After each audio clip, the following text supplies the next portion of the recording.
চলো আজ আমি তোমাদেরকে একটা জিনিস শিখিয়ে দেব যে ফাটা ডিম কিভাবে সিদ্ধ করলে ডিমটা একদম ভালো থাকবে, সিদ্ধ করার সময় ভিতরের অংশটুকু বেরিয়ে যাবে না। তো এই যে আজকে আমি দেখলাম একটা ডিম আমাদের ফাটা আছে। এই ডিমটা আমি সবাইকে দেখিয়েছি, দেখিয়ে জিজ্ঞাসা করলাম এই ডিমটা কি সিদ্ধ দিলে বেরিয়ে যাবে? বললো হ্যাঁ বেরিয়ে যাবে। তাহলে ওই ফাটা ডিমটাকে সুন্দরভাবে সিদ্ধ করার উপায় কি, একটু সামান্য একটু আটা নেবে, আটা নিয়ে ডিমটার ফাটা জায়গাটায় লাগিয়ে দেবে এইভাবে। ব্যাস লাগিয়ে দিয়ে এবার ডিমটা যেমন সিদ্ধ করো সেরকমভাবে সিদ্ধ করবে। এখানে আমি প্রেশার কুকারে সিদ্ধ করেছিলাম।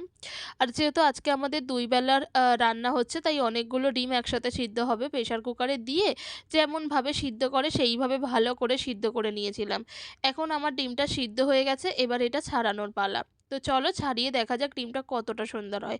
একসময় এটা নাকি ফেসবুকে ভীষণ ট্রেন্ডিং ছিল আর কি, যেরকম আটাতে ডিম মানে ফাটা ডিমে আটা লাগিয়ে সেটা সিদ্ধ করে আর কি ফেসবুকে ট্রেন্ডিং ছিল। তো সেটাই আজ আমি বানালাম, দেখো একদম সুন্দর ডিমটা সিদ্ধ হয়ে